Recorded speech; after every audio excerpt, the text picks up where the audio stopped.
Beberapa hari terakhir, Kabupaten Sumeneb menjadi pusat perhatian. Bukan hanya masyarakat Madura, warga Jawa Timur bahkan wisatawan mancanegara berbondong-bondong berkunjung.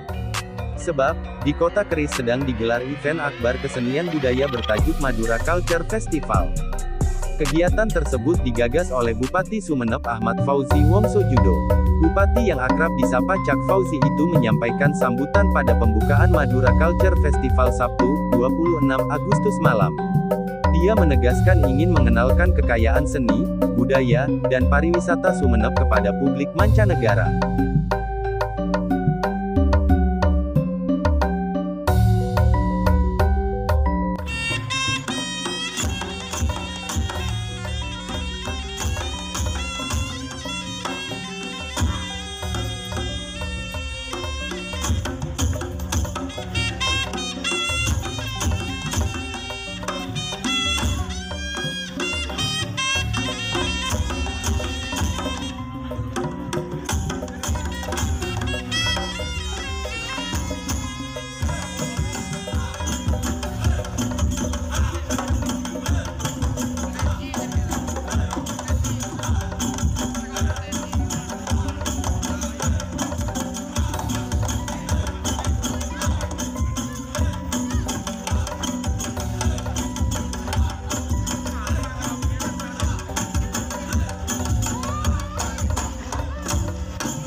Aja